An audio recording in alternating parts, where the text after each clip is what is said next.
Welcome back, beautiful people, to another episode of Inside the Trenches podcast. It's your host, Marlon, Big Favorite Wright, and we live on this Tuesday. It's Turn Up Tuesday, baby, that's right. And I'm still turned up. It's daylight saving time. Things change. We had a late night on a Monday night at the UPT Sports Social, and this segment is brought to you by Uptown Sports Social, 3218 Magazine Street in New Orleans, Louisiana. We were live there last night and had ourselves an excellent time. Shows from 6 to 8. We had Coach Dave Johnson come through. As a matter of a fact, that's his book right there. That's out right now. You can go ahead and get it off of Amazon. We on Fries, finding your purpose and enjoying your journey. Coach Dave Yak Johnson, y'all check out his book. Is on Amazon. It's $12.99 on Amazon. I hadn't had a chance to read it yet. I did kind of skim through it. I saw like guys mention like Mike Wallace. He talked about his time at Memphis as well. Coach Dave, excellent book. He came on the show last night, and the interview is one of those interviews. Now he has came on FanView a couple of times at other network show here at New Orleans Talk Network with my guys, G Coach Hen and that boy Fred, who joins us on Thursdays here. And he shared his story there, and I wanted to be able to ask him some questions as well. Wanted to keep from the interview, and you guys can check out that episode. It's on YouTube right now on New Orleans Talk Network. But from that interview at Sports Social, we did learn a lot about Coach's grind and his process of becoming a top-tier coach at a top Division I school. He talked about opportunities after Hurricane Katrina, going out with Coach Frank Wilson at the time. Coach was in Oxford at Ole Miss. He shared with us those stories and just, the passion, his family, support, so on and so forth. So definitely check out his book, We on Fries. Also at Sports Social, like today, free agency was just rolling, y'all. It was last night. I'm telling y'all, it was lit last night. We had family and friends. Shouts out to everybody who came out there at UPT Sports Social. But as we were sitting there, alerts were happening about teams making decisions and moves in free agency. And then we also had an opportunity to enjoy some drink specials last night. They had the wing specials. I have my new drink. It was cool, Terry, to have the drink, man. They had the big as a gorilla. The gorilla drink at UPT Sports Social. And something smooth and nice and genuine drink. So shouts out to Ling Ling and G over there for all of their support. But the vibe was there, and I enjoy updating the folks about the Pels and everything. So that's every Monday, 6 to 8 at UPT Sports Social. That's 3218 Magazine Street in the heart of New Orleans, baby. The vibes was that, like, Tarek had the cameras up. The first week we were there, we did it behind the dark tent. But last night, especially with daylight saving time, you caught a little bit of daylight behind us, and then it went into the night and the people walking by. Definitely a vibe.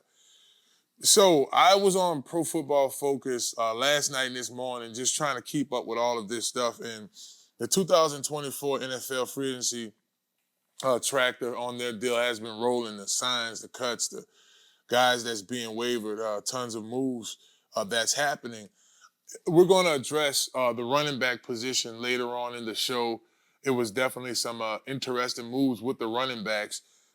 But just the quarterbacks alone, just to kind of put this thing in a perspective. And as I'm feeding y'all this information, y'all may check out this show the next day. You may be checking it out this evening. So some of this news is just happening. So I'm really going to focus on the players as opposed to the team and the terms and everything. So the first guy I'm mentioning is Kirk Cousins. Now, I talked to CL last night. CL was with me. Shout out to CL.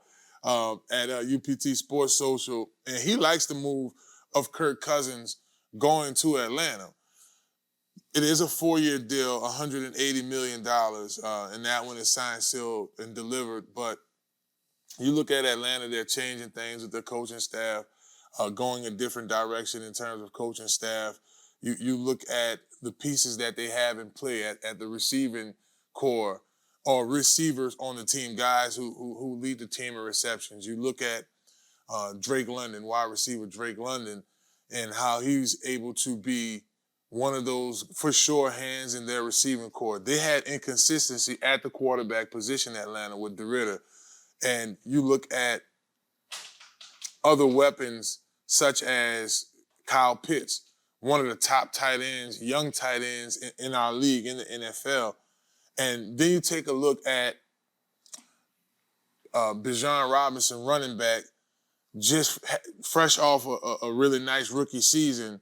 And now that is something that may not only bring a spark, bringing Kirk Cousins into that offensive core, but bring the leadership, bring the locker room leadership and locker room etiquette.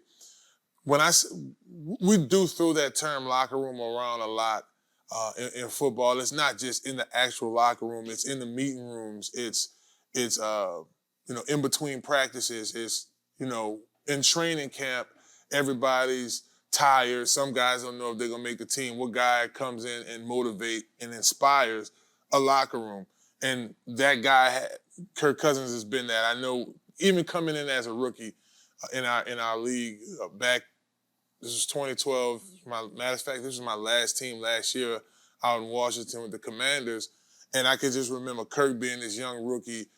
Then we brought in two quarterbacks. We brought Kirk in the fourth round, and then of course RG3 was in on our first round pick. So we had a first and a fourth quarterback deal. Kirk was fresh on our team out of Michigan State, and since then, the franchise tags he went through with the Commanders over the years, and then ending up with the Vikings. And I understand what the direction Atlanta wants to take with Kirk Cousins. As far as fits, as far as a young team needing that leadership, that's a decent fit for Atlanta. So I'm looking forward to what Atlanta continues to do as free agency progresses, and I'm also looking forward to how this meshes, because we saw what worked with Jefferson and Cook, and they had Irv Smith, another Louisiana native, New Orleans, Louisiana native at the tight end. Adam Thielen, over time, that was cool. It's a couple of moves. We'll go back to a few, but earlier today, it broke. Jameis Winston is signing with the Cleveland Cavaliers. Jameis can't hoop now, Terry. Yeah, I don't know about that. Johnny Manziel's out there in Cleveland with the Browns. The Cleveland Browns, Jameis is understood to sign a one-year contract with the Browns, similar to Kurt in terms of locker room etiquette, in terms of locker room guys.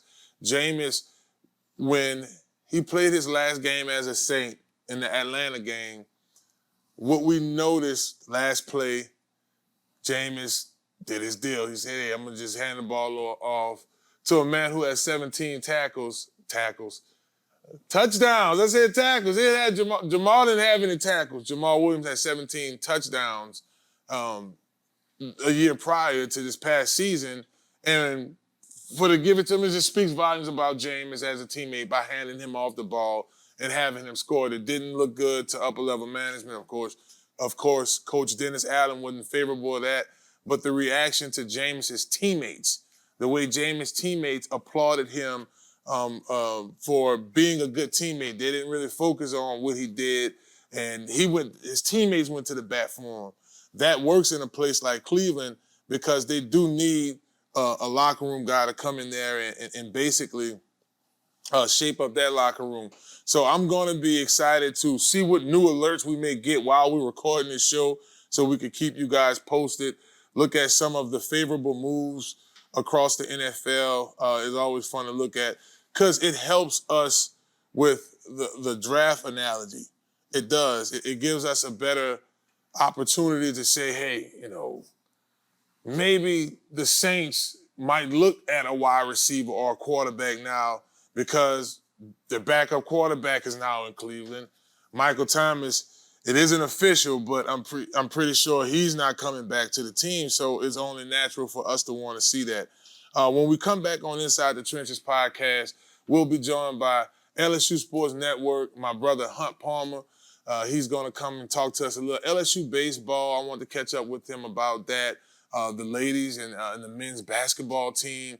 LSU has spring practice going on. It's always good to chop it up with my brother Hunt. He's going to join us here in a minute on Inside the Trenches podcast. We live in the New Orleans Talk Network studios. And remember, this segment was brought to you by UPT Sports Social, 3218 Magazine Street in New Orleans, Louisiana, baby. And remember, we're there every Monday, 6 to 8 p.m., recording this wonderful show, Inside the Trenches podcast. We'll be back.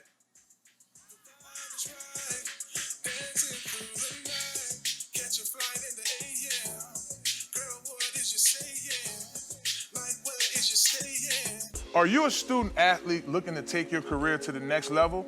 Look no further than Conquer Sports Pros. That's right, Conquer Sports Pros. Our team of experts will get you guys on the right path to your student athlete journey in life. That's right, we have every position in football you need, and we also help out with other sports. At Conquer Sports Pros, you have everything from a list of consultation, training, and also media training. Yeah, that's right, when you take your career to the next level, play college and hopefully pro, you'll get lots of interviews. Call Conquer Sports Pros today. You can reach them at 504-319-6672 or visit marlonfavorite.com for more information. Hello, somebody. Hello, somebody. It's your boy Marlon, Big Favorite. And when I'm hungry, I like to make my way to Small Sliders, 1635 Barataria Boulevard, Marrero, Louisiana. Simple on purpose. When I tell you their burgers are delicious, have some great sauce on them, I'm telling you, when you're just hungry and just need to grab a quick bite, this is the perfect place for you. Small Sliders. The customer service is nice. It's somewhere you can bring the family, hang out and chill, enjoy the atmosphere. Now, I'm a big boy, so when I like to take my Small Sliders, I like to get the biggest smalls. Double patties, bacon, cheese, you name it. Just a delicious burger. And I like to top it off with my favorite, the cookies and cream milkshake. There are 3 delicious flavors: milkshake, chocolate, vanilla, and cookies and cream. Small Sliders. Simple on purpose. Y'all come on and slide through, baby. And let them know that you heard about them on Inside the Trenches with your boy Marlon Big Favorite. Watch out there now.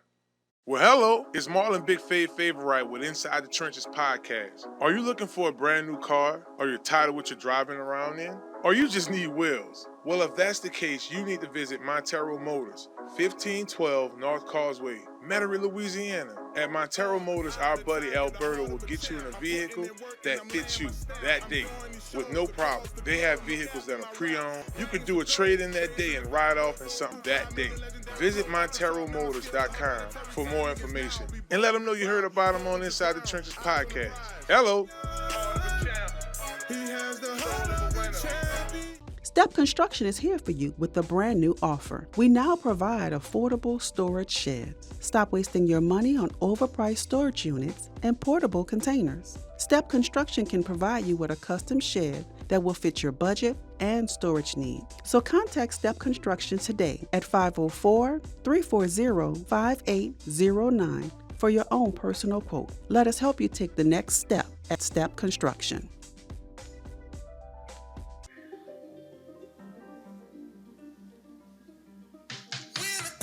Hello, somebody. Welcome back to Inside the Trenches podcast. It's your host, Marlon Big Favorite. This segment right here is one of my favorites because I get to join my homie, Hunter Palmer, baby. Hey, Hunter Palmer, stand up and play. Join Big Fav on Inside Trenches today. I like to, hey, Tarek, I'm telling you, me and BB having a good time with Hunt, man, in the studio. It's always a pleasure. Hunt, thank you for joining me on the show, brother. I'm doing good, Big Fav. How are you? I'm doing pretty good, brother. I'm excited about all the action that's going out in Baton Rouge right now. Y'all listen to Hunt Palmer. I must say Hunter Palmer. Y'all listen to Hunt Palmer, his show, The Hunt Palmer Show, 1 to 3 weekdays on ESPN Baton Rouge 104.5. Cool show, and then y'all can check us out at LSU Sports Radio during the football season. Everything is fine. I love what's going on out there in Baton Rouge. Good energy around the women's and men's basketball as we're getting ready for the tournaments. In baseball, LSU has has a big matchup against Mississippi State this upcoming Friday. I want to start there with you, Hunt. The Tigers travel out to Starksville, 6 p.m. to start the competition, the weekend competition between Mississippi State. What are some key things to look for in that matchup with LSU? Yeah, so obviously Mississippi State won the national championship 3 years ago. The last 2 years they've been terrible. They made a change of pitching coach after one of the worst pitching seasons in their program's history last year, and they pitched it better this year. Their offense has been pretty good as well. We knew they had some really good players on the offense. It was about fixing the pitching staff. So that's kind of where Mississippi State is right now. Got off to a little bit of a bumpy start. Have played better lately. LSU has pitched it brilliantly all year long, including last weekend where they did lose a game on Sunday, but they only gave up 2 runs and only one of those was earned. So they've been pitching it great. LSU just got to consistently find a way to hit, and that's you're replacing a ton of production off last year's national championship team, and you've got some younger guys that are having to step into those footsteps and figure it out. And for the most part, they have, but there have been some days where the bats haven't been great. But to this point, you're 14-2. You're in a good spot. Got a couple of midweek games to get ready this week, and then you go to Mississippi State. And you got to try to find a way to win 2, I think, this weekend at State, because when you turn around the next 4 weeks after Mississippi State, you're playing 4 of the top 9 teams in the country. So the schedule is just absolutely brutally hard. So it would be wise for LSU to go win 2 or 3 games at Starkville this weekend to start SEC play. This past week, Ethan Fry was LSU's unsung hero on Wednesday. The sophomore ran up a double in the 9th inning and ended up having a pretty nice setup for his teammates. Talk to us about Ethan and any other players as we're heading into this Mississippi State game for the Tiger fans to check out. Yeah, Ethan Fry is a Louisiana native, great size. It's a 6'5", 220 pounds, and was a high school catcher, but has played some outfield at LSU. He's just kind of been buried on the depth chart. He didn't get a chance to play very much last year on a ridiculously loaded team, and he hasn't had a ton of opportunities to play on this year's team, but he got that pinch hit opportunity at Southeastern last midweek on Wednesday and then got a huge hit there, and then got off to a really nice start this weekend with some big swings, and then unfortunately was diving back into first base and jammed his shoulder. They don't think it's anything really significant, but it probably popped out of place and they had to put it back in. He may miss 4, 5, 6 days before he can get back in the lineup. So that's unfortunate for a guy who's really getting his first opportunity as a Tiger and was capitalizing on it to have an injury take him off the field. But I think that on this team, you've got Tommy White at third base, who's going to be in the lineup every single day. You got Michael Braswell at shortstop, who right now is going to be in the lineup every day because he's the best defensive shortstop that they have. And outside of that, there's just going to be a lot of guys who see a lot of playing time all over the diamond. So Ethan Fry will get another opportunity at some point. We'll just have to see how quickly he can get healthy and whether or not he can keep it up. We're going to keep up with our Tigers. As you mentioned, the matchups to come, you have Louisiana Tech, and then you get to Florida. You're getting some more SEC play with Arkansas. So we're going to definitely continue to keep an eye on our baseball team as they roll forward. Basketball, men's basketball, LSU basketball gets 9th in the SEC. 9th in the SEC win down. Missouri 84-8. They get a big win. Trey Hannibal led the team with 24 points. The men look like they're, getting geared up for the SEC's tournaments. What to look out for as they head into hopefully not as rowdy. Hopefully no scrapping goes on in the course for the finals. But how our men's Tigers are looking moving into the tourneys.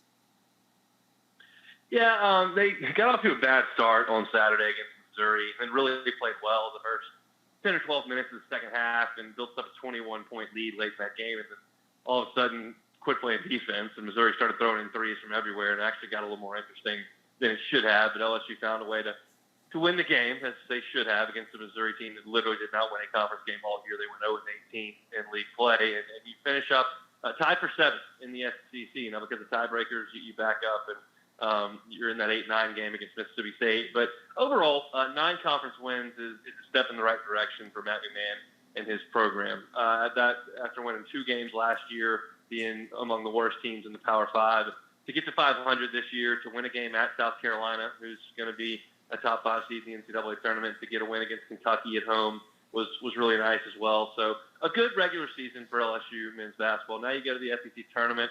Really a couple things to watch for. One is obviously the game against Mississippi State. LSU will play Mississippi State on Thursday at 1 o'clock. That's the team that came into the PMAC and beat LSU down pretty good about 3 weeks ago. So it's a good defensive team, a team that's got some really good veterans like Tolu Smith, but also has a sharpshooting freshman who lit LSU up back in the PMAC a couple weeks ago.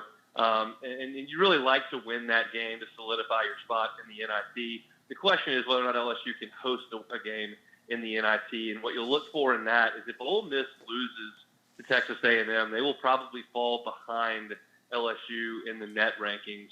And if they do that and LSU can maybe win a game against Mississippi State before they lose eventually, that they may be able to stay ahead of Ole Miss and clinch a host site for the NIT. I know everybody doesn't want to preseason get fired up for the NIT. You want to be in the NCAA tournament, but LSU's not an NCAA tournament team this year. Next best thing is to be in the NIT. So that's kind of where things sit as they enter the SEC tournament up in Nashville.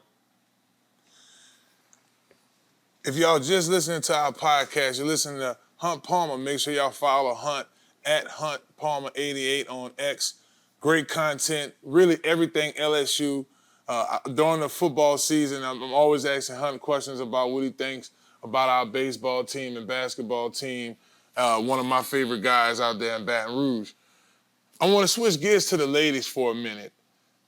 I had a chance to watch the South Carolina game this weekend like a lot of us. And one thing that I noticed is, hey, when these two teams match up, even though South Carolina has been undefeated the last two seasons during the regular season, this LSU team is very scrappy.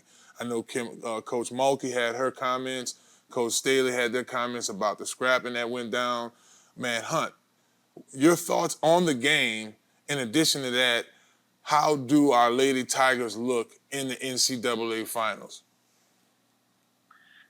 So as far as the game goes, I mean, LSU's played South Carolina now for 80 minutes. And LSU's been competitive for 80 minutes. So LSU got out to a lead in the game in the PMAC. They were kind of controlling that game for about 3/4 of it. And then I think they got tired, and South Carolina showed that championship medal, and they came back and won that game in the PMAC.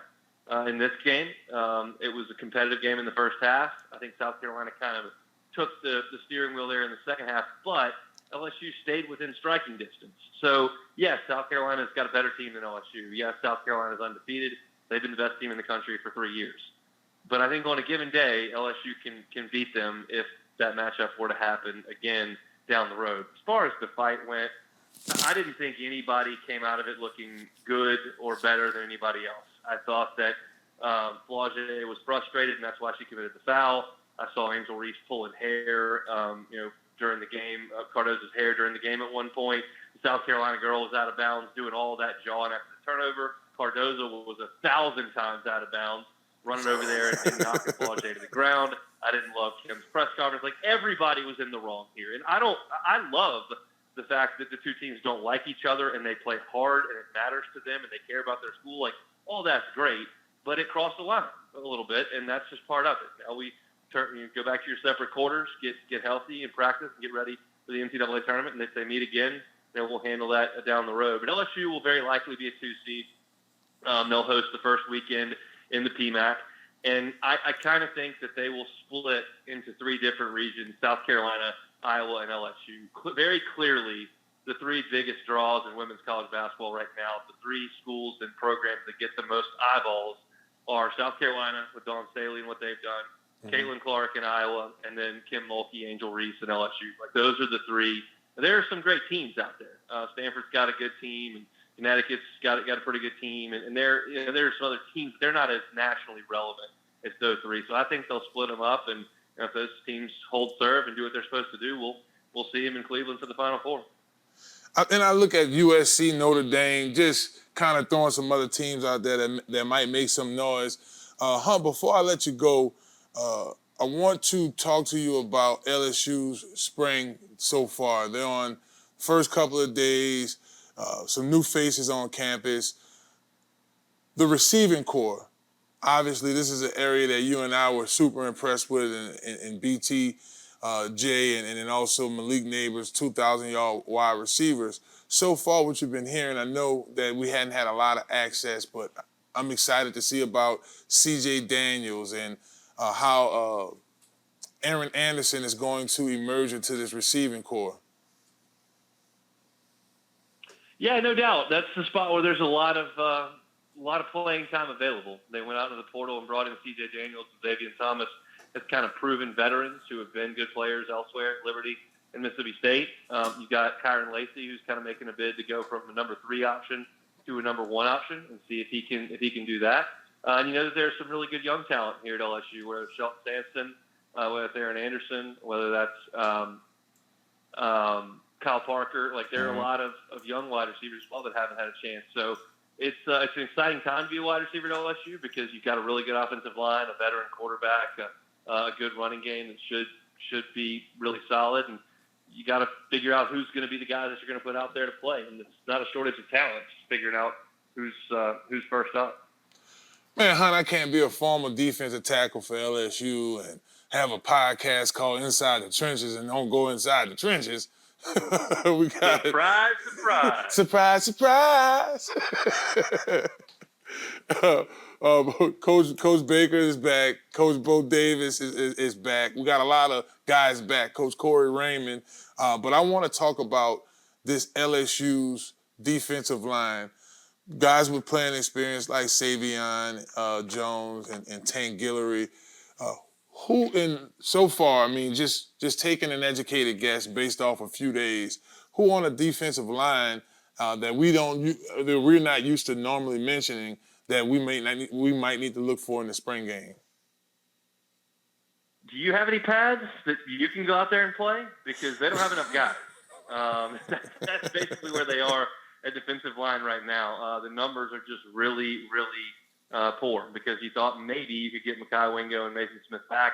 Those guys decided to move on. Jordan Jefferson moves on as well. And so really the only piece that you've got that gave you significant snaps last year is, as you mentioned, Jacoby and Guillory, who's kind of been a reserve his time at LSU.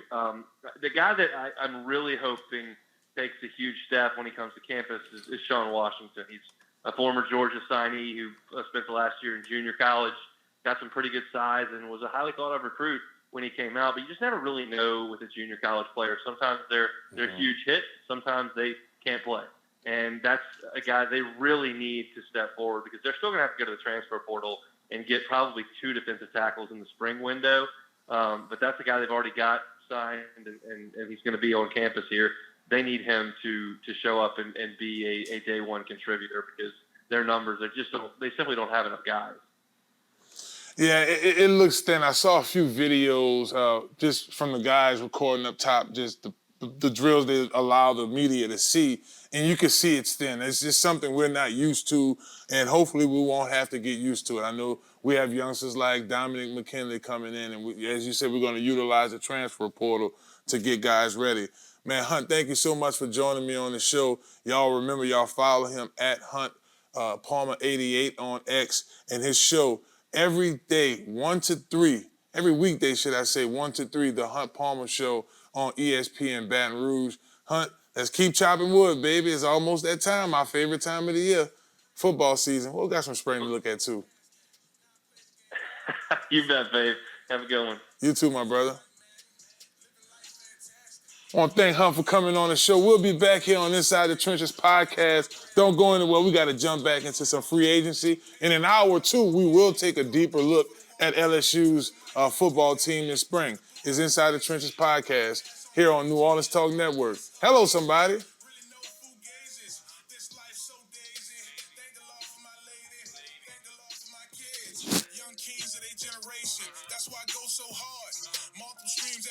Are you a student athlete looking to take your career to the next level? Look no further than Conquer Sports Pros. That's right, Conquer Sports Pros. Our team of experts will get you guys on the right path to your student athlete journey in life. That's right, we have every position in football you need, and we also help out with other sports. At Conquer Sports Pros, you have everything from a list of consultation, training, and also media training. Yeah, that's right. When you take your career to the next level, play college and hopefully pro, you'll get lots of interviews. Call Conquer Sports Pros today. You can reach them at 504-319-6672. or visit marlonfavorite.com for more information. Hello, somebody. Are you looking for your dream home? Well, if that's the case, you need to contact Joe Picolo at Godwyn Realty, right here in New Orleans. Joe can put you in your dream home right away. Joe Picolo and the folks over at Godwyn Realty put you in the house that you need. Even if you're looking to invest in some property, they'll do an excellent job with that as well. Contact Joe today at 504-251-8341. Again, that phone number is 504-251-8341. And also contact Joel at joel.godwynrealty.com. No need to dream anymore. Godwyn Realty will put you in the dream house of your reality. Hello, somebody. It's that boy Fred, host of FanView Podcast. Tune into the NOTN app weekdays, 3:30 for the FanView Podcast. Go to NewOrleansTalkNetwork.com to watch more episodes of FanView Podcast. Don't forget to like, subscribe, and watch. Listen up. Your customers, our listeners, could be hearing about your business right now. Yeah, right now. Don't miss out on the opportunity to advertise with NewOrleansTalkNetwork.com. Call our business department today at 504-475-4793 to hear about our great rates. NewOrleansTalkNetwork.com. We provide the people, you provide the business.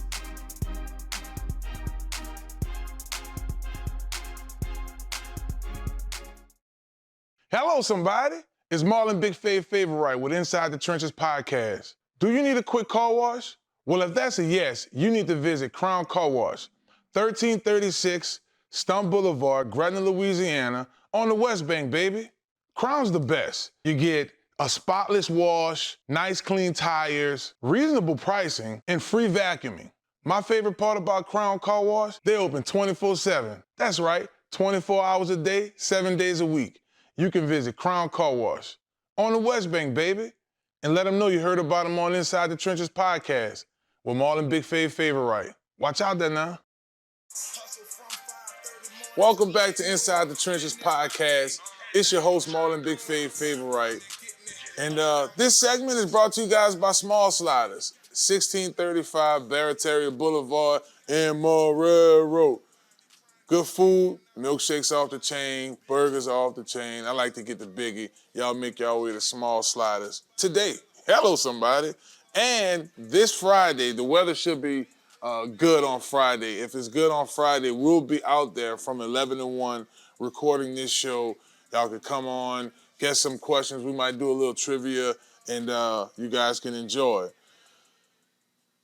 The NFL draft is upon us.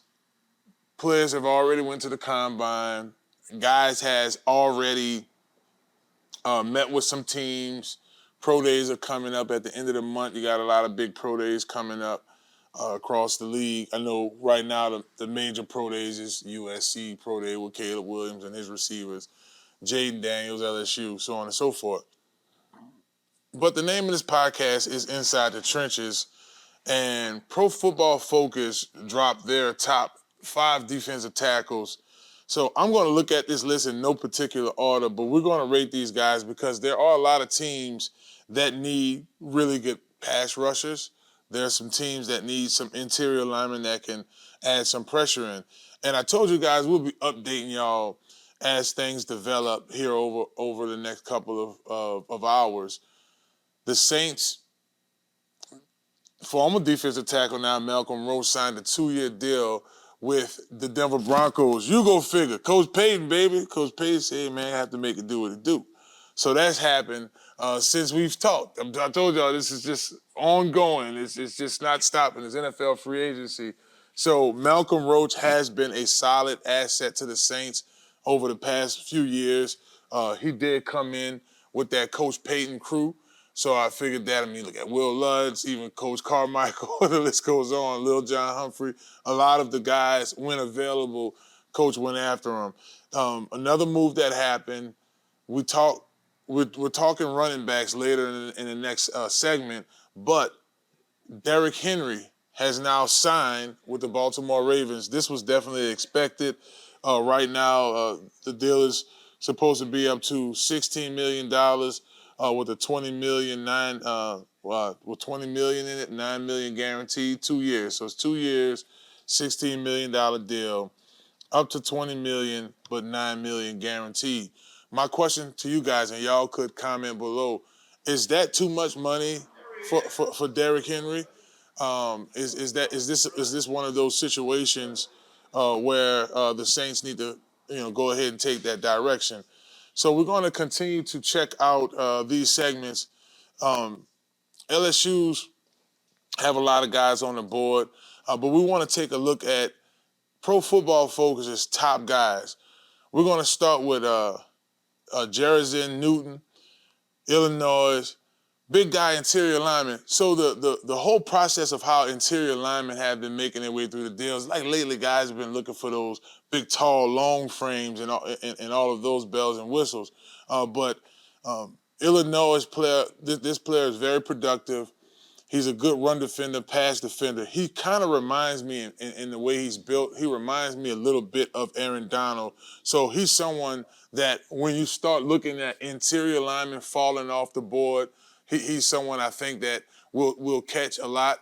We noticed that in goal line play, guys are needed. Just that short yardage run, he's able to penetrate and make big plays. Out of Illinois, the competition is high. My next guy, we talked about LSU's coach, Bo Davis. Coach had an opportunity to coach Byron Murphy II out of the University of Texas. Now, he's about 6'1", 300 pounds. Another low center gravity guy, plays with really good hands. Opposite of him was Tavondre Sweat. He's a bigger frame guy, more of the nose guard in that setup.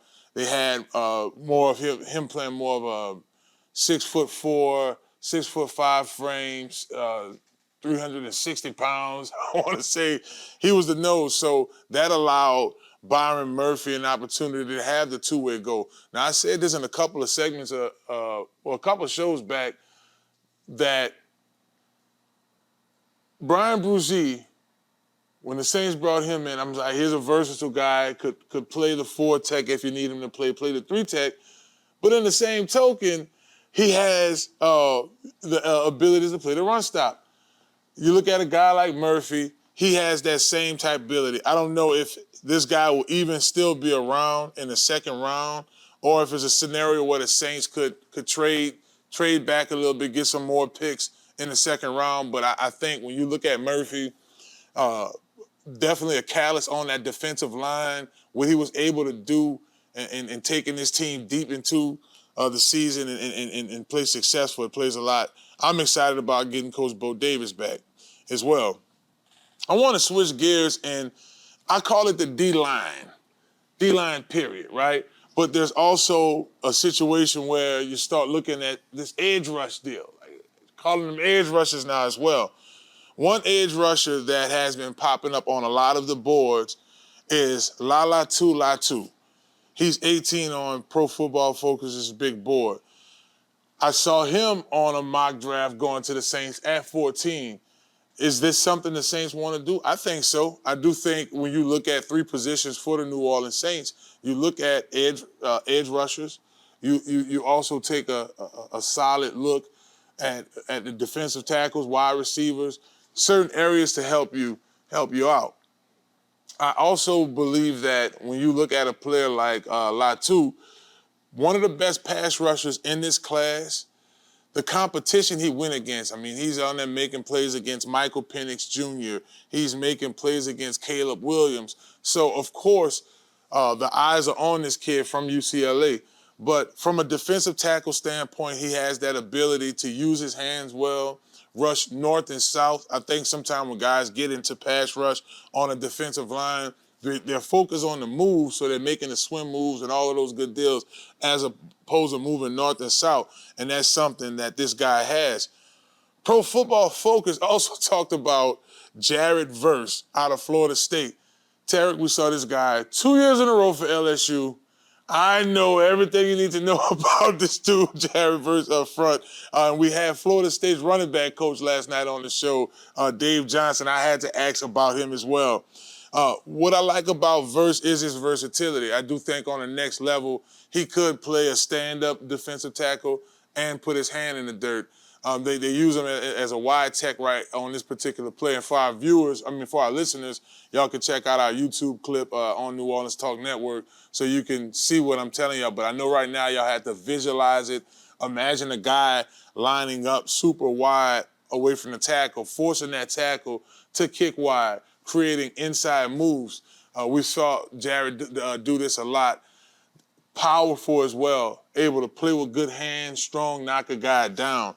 If this guy falls to 14, and I'm the New Orleans Saints, or anybody who picks in one of those mid-rounds or could use a solid rusher, and you look across the NFC South, Atlanta could use one. Carolina just lost Brian Burns. They can use one. So hopefully we don't have a big run off of defensive ends. And this is to CL's point, wanting to have a big run of defensive ends fall off the board. But Jared Verse is definitely one of those guys. The past 2 seasons, he's legit shown that he's top 5, top 10 talent if teams go with a big flow of defensive ends. And I think he's also one of those guys that, if you look at the last couple of years, really hit the weight room, focused on getting bigger and better. I'm going to go a little west to Alabama. I'm like, man, I was hoping I could add some LSU guys right here, but Alabama for certainly did their thing, and Dallas Turner is one of those guys. He's 14 on Pro Football Focus's big board. Turner entered the 2023 season as one of the best speed rushers in a 3-4 set. But this year he looked a bit bulkier and added more strength to his game, similar to Jared Verse. Jared Verse put on that weight to be that solid edge rusher. From a draft standpoint, when you have a guy like this, you want to see how well he plays in the run stuff as what also. He showed the ability to be a great pass rusher and put on weight, but dominating, going against Ole Miss, going against LSU, and being successful on the rush. He's someone as well, if he's on the board, and I feel like our hometown New Orleans Saints is in the market for a defensive end or edge rusher, here's a guy I think would make a positive showing in that perspective. So those are the guys that Pro Focus Football have. Remember, these players still have to go through their pro days. They still have to get interviews. Some of these guys will get flown out to the different organizations, things of that nature. But I do think this is a very interesting class moving forward in terms of interior linemen. You look across the league, you have a guy like Aaron Donald for the Rams. Any given third down in the game, he's making big plays. You check out a guy, we can even look down here, a guy like Cam Jordan. Last year wasn't Cam's best year, but consistently, year after year in the NFL, Cam has the opportunity to make plays, not only as a pass rusher, but also as an edge rusher that can set the edge. I don't really like dividing the positions. I don't like, call it edge. It's D lineman. I mean, you can pick a 5 tech, a wide 9, or what have you. So remember, guys, this segment was brought to y'all by Small Sliders. Make sure y'all slide on through that 1635 Barataria Boulevard in Marrero. When we do our live remote there on Friday mornings, catching that lunch rush, you can come out. Tarek will hand you the mic, make some comments. I know the next couple of weeks is going to be heavy NFL talk. Hunt came on the show, talked a little LSU baseball. So it's so much nice spring comments that we can have. You're watching Inside the Trenches podcast. Y'all don't go anywhere. When we come back, we're going to take a very close lens look at the quarterbacks. Going back to Pro Football Focus on that. It's Inside the Trenches, baby. It's your boy, Marlon Big Favorite Wright. Y'all don't go anywhere. Y'all watching this on ESPN New Orleans. Hello.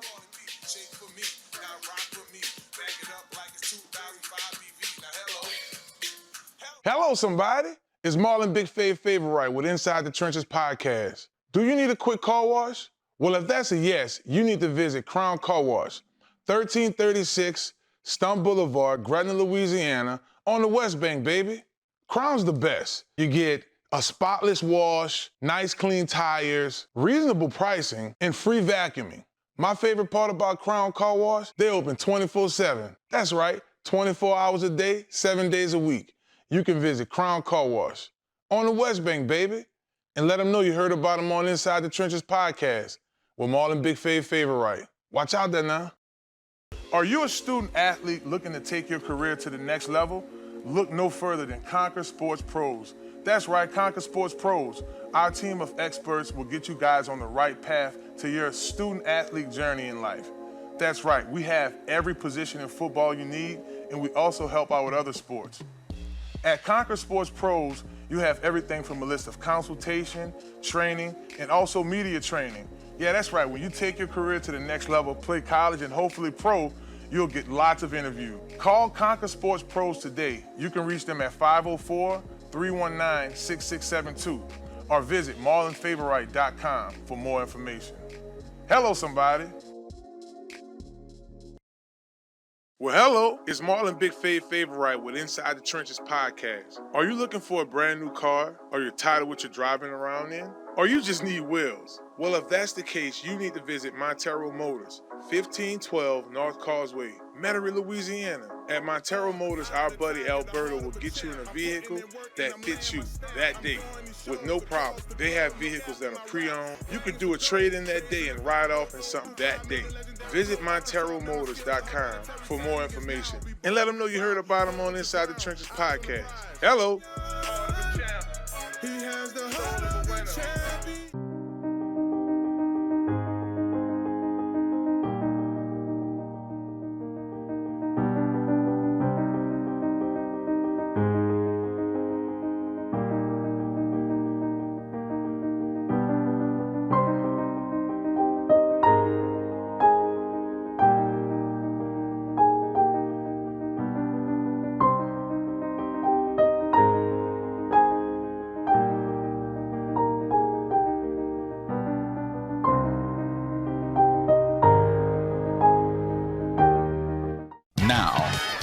Now New Orleans has a choice. Download the New Orleans Talk Network app for your mobile device or listen at www.neworleanstalknetwork.com.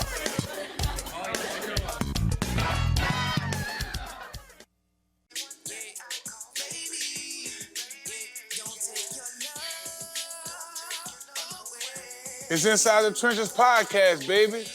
And we're going to keep this thing going. I mean, I try my hardest to jump into a whole bunch of basketball. I try my hardest. I mean, Olympics coming up, that's going to help out a lot. But, I mean, football just dominates. It just dominates. The subject line is always on point. It's Inside the Trenches podcast. I'm your host, Marlon Big Favorite, and I'm excited about the direction this draft is heading.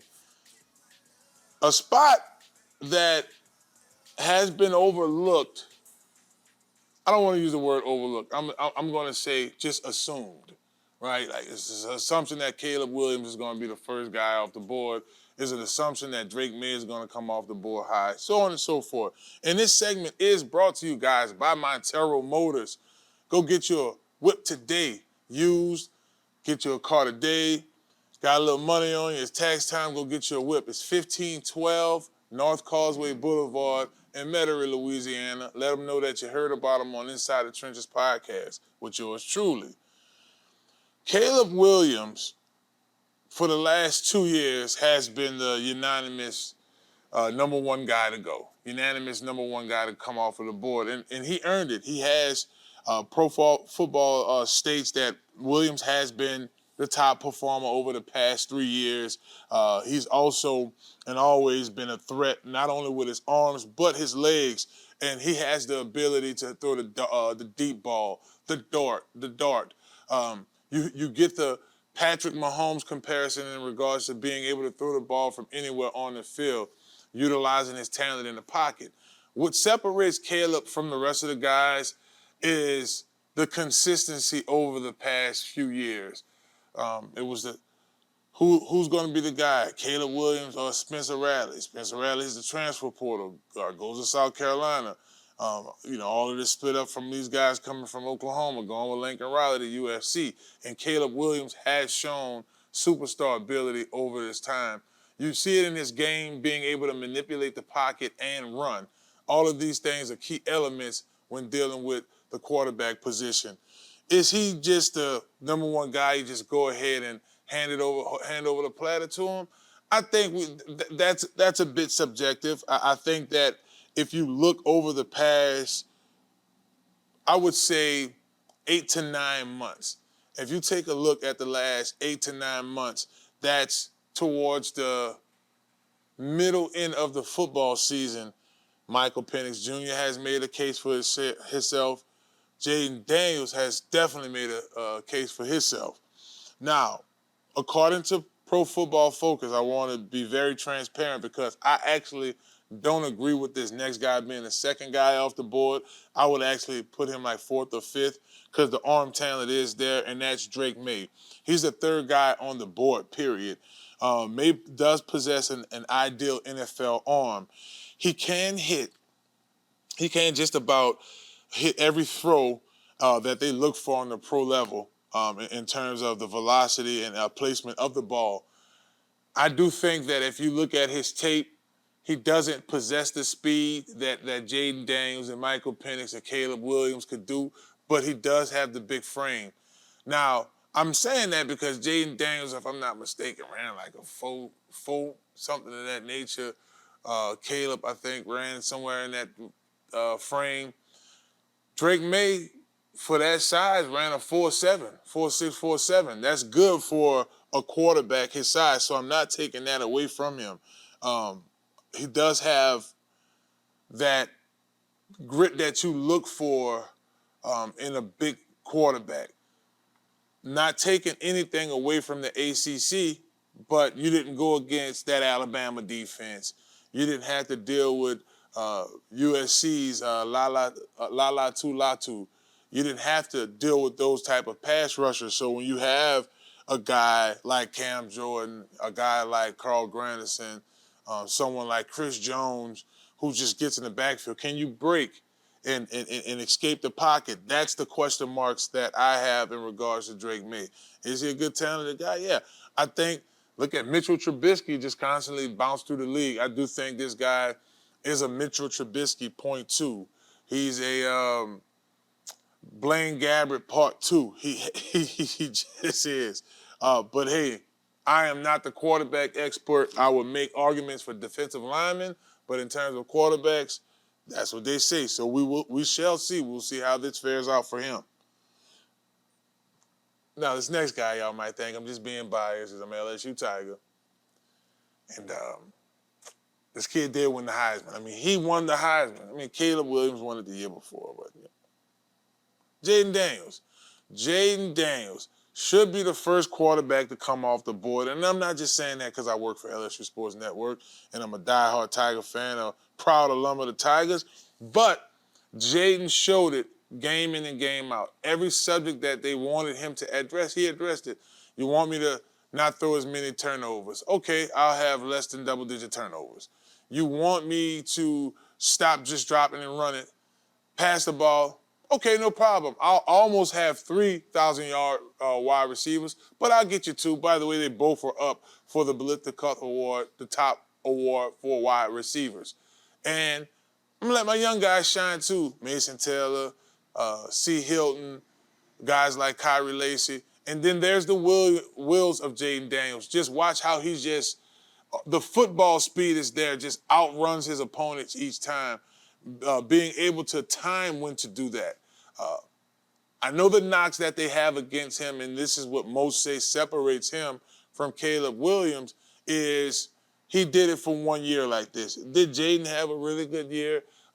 Year 1 at LSU? I thought so. I thought Jaden balled out for the most part, but some believe that, okay, he only showed us 1 year of this. I think it's enough, and if you look at the way this young man displayed his talents the whole year, the consistency, not throwing the interceptions, being a lot more careful with the ball, timing out when to run. Keep in mind, here's a kid who had over 1,000 yards rushing. I want to say he had over 5,000 yards total. I mean, it doesn't get any better than that. I mean, the only comparison I can legit make, he just has a little better arm at this time, is Lamar Jackson. I mean, he will have that type of ability on the next level. I do think when Jaden gets in the NFL, and we'll take a real good look too as well at what teams match him. We could go ahead and do that now. The Vikings, no Kirk Cousins there. Kirk Cousins is now in Atlanta. The Vikings is a decent fit. I think Washington is a decent fit. Chicago could be a nice fit. I mean, any of those teams in the top 7 that's looking for quarterbacks, I don't think he's still on the board. I know it's a lot of wishful thinking down here in New Orleans. A lot of us wish he would be available to make his way to New Orleans, but it's not likely. Number 4 on this list, Michael Penix Jr., 20 on the big board. Penix is a bit of a college football journeyman. He has been bouncing around in regards so he's a little older. He's dealt with some injuries. The lower body mechanics to his throwing motion is a bit off due to injuries and is a bit unorthodox in his throwing, but he can sling the ball. He can run the ball. Teams who run those speed options or the want to be able to have your quarterback do play actions roll out, he can do it. He can throw the ball as well. I thought he helped his case even more at the Pro Football Combine in his drills. I don't want to call him a sleeper quarterback because here's a kid who was up for the Heisman. He has some targets in Rome Azum, and he's been able to be a threat with his legs as well. Where does he fall on the board? Some feel he's going to maybe be in the top 15 picks. You start looking at some of those same teams we mentioned about Jaden. You could, a spot where he would fit exceptionally well is Washington too. Because if his athletic ability like Jaden, Washington wouldn't be a bad fit for Michael Penix Jr. So we'll keep an eye on his pro day and see, you're going to have his receivers. They're going to have a decent amount of teams there. Do the Seattle Seahawks look at him? Do we look at him being a guy that may stick on the northwestern part of the United States? We'll see. Lastly here, Bo Nix. Bo Nix out of Oregon. Bo Nix, having an opportunity to see him on the front end with Auburn one-on-one. I said one-on-one. Up close at the LSU when he played against LSU at the Auburn, when Auburn played us.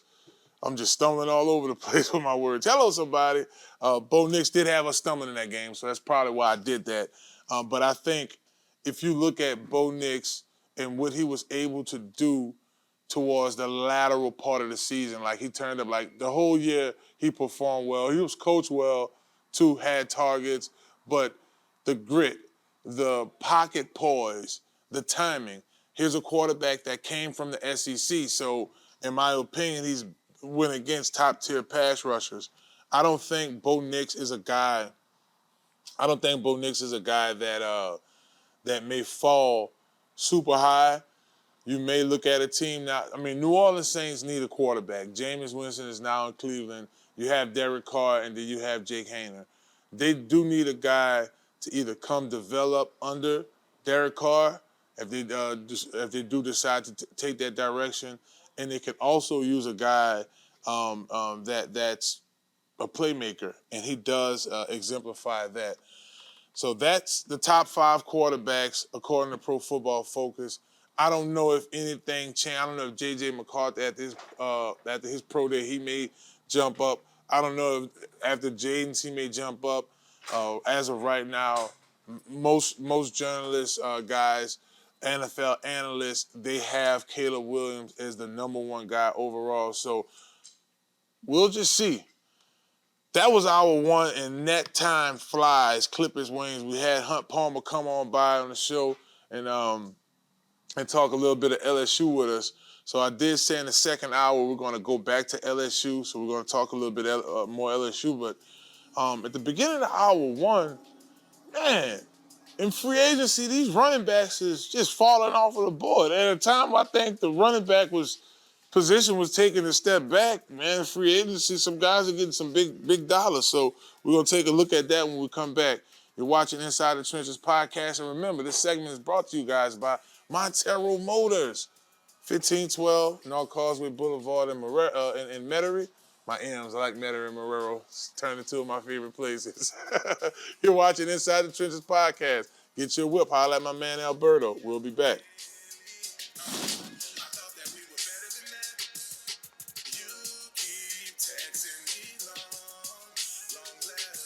Well, hello, it's Marlon Big Favorite with Inside the Trenches podcast. Are you looking for a brand new car? Or you're tired of what you're driving around in? Or you just need wheels? Well, if that's the case, you need to visit Montero Motors, 1512 North Causeway, Metairie, Louisiana. At Montero Motors, our buddy Alberto will get you in a vehicle that fits you that day with no problem. They have vehicles that are pre-owned. You could do a trade-in that day and ride off in something that day. Visit MonteroMotors.com for more information and let them know you heard about them on Inside the Trenches podcast. Hello. Hello, somebody. It's Marlon Big Favorite with Inside the Trenches podcast. Do you need a quick car wash?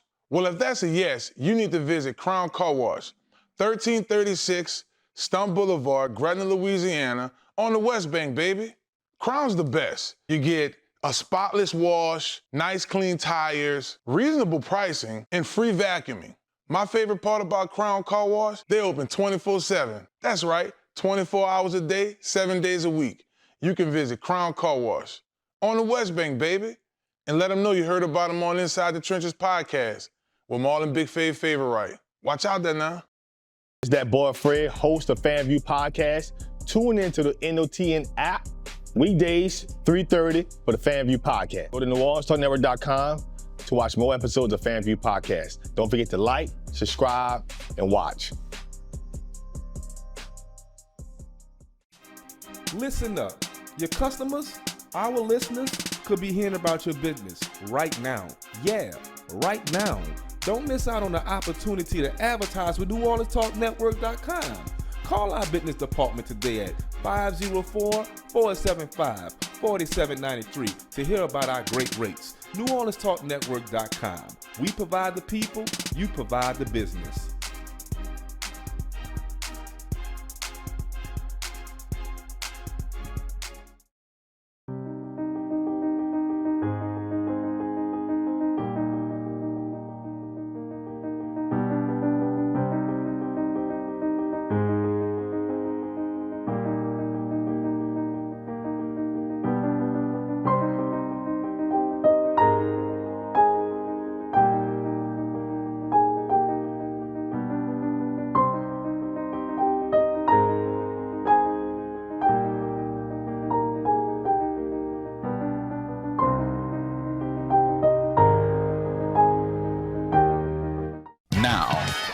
Now New Orleans has a choice. Download the New Orleans Talk Network app for your mobile device or listen at www.NewOrleansTalkNetwork.com.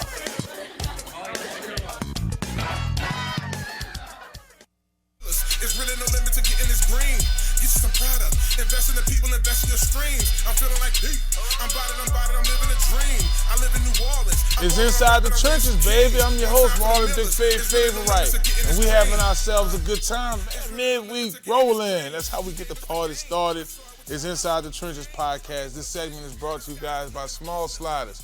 Y'all make y'all way on over to Small Sliders, 1635 Barataria Boulevard in Marrero. We got ourselves a sliders on the West Bank, baby. So, running backs.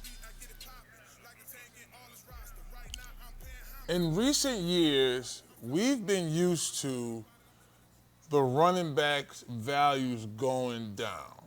I mean, you had Christian McCaffrey, Leonard Fournette, Elvin Kamara, a couple of these guys who've earned it and made the big money as running backs.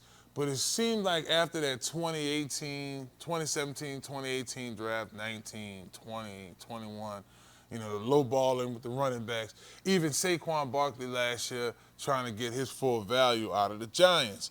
I think if you look at it from the perspective of value, running backs still have high value. Fantasy football too. Running backs that can catch out of the backfield to add that extra weapon. I like to see Clyde Edwards-Helaire when he's at with the Kansas City Chiefs and how he's able to catch the ball out of the backfield and make guys miss. So the running back position has a lot of value, particularly in this free agency period of 2024. SB Nation beat writer Kyle Phoenix wrote a write-up on how running backs are flying off of the draft board like crazy. Off of the free agency board like crazy. I want to say this had to have been moments ago. We've heard about Derrick Henry, now with the Baltimore Ravens. He signed a nice deal with the Ravens. Just pulling up that agreement. Breaking news.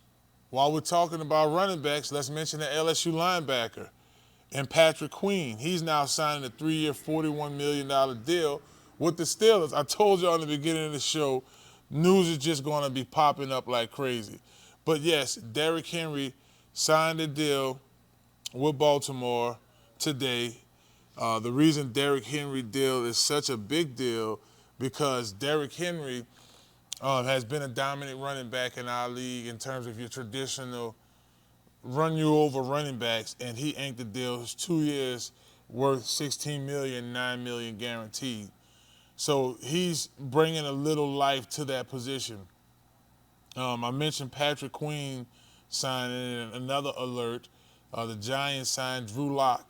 So Drew Lock is now headed there. And then earlier today, the Dolphins signed Saquon Barkley, Shaquille Barkley, should I say? I said Barkley. Shaquille Barrett, edge rusher from the Tampa Bay Buccaneers. Y'all, excuse me. I'm telling y'all, it was lit last night at UPT Sports Social, so I'm still a little tired, so excuse me on that. But I want to get back to the running back deals. You have a guy in DeAndre Swift who's agreed to terms with the Chicago Bears on a 3-year deal, $24 million. You start to look at what value he brings to the team. Well, he is a durable back, so durability definitely matters in this state. He can catch and run out of the backfield. You can also get him to be a reliable back for whoever their quarterback is. If, against all other thoughts, let's say, for instance, they keep Justin Fields in Chicago, well, he has a running back. We saw how reliable Swift was to Jalen Hurts. I'm just saying, or if they do go with everybody thinks Caleb Williams or another trick of the draft, if they get Jaden Daniels, he has a reliable back. So you pay attention to that. And you look at where Coach Matt and his staff is going with this, an offensive coordinator, Coach Shane Waldenron. What's the thought process and how they're trying to shape the Chicago team? So here's a guy in DeAndre Swift who has a lot of value, SEC running back, $24 million deal done. The offensive style with a guy like this, it opened up doors for tons of formations out of the shotgun, spread options. I mean, you name it, because either way it goes, Chicago's going to end up going with an athletic quarterback. I said athletic wide receiver. Did I say that? Yeah. Like Marvin Harrison, elite neighbors, in case, you decide to keep Justin Fields. I'm just saying.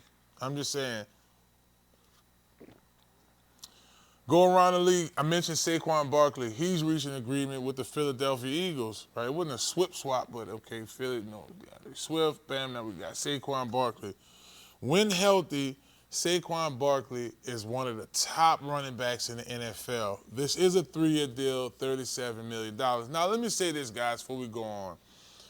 Oh, man, why would you spend that type of money on him? He's not. Listen, he goes through a whole medical exam, and they check out his knee or whatever the injuries are before they spend this type of money. So don't think that they're just handing out money like that.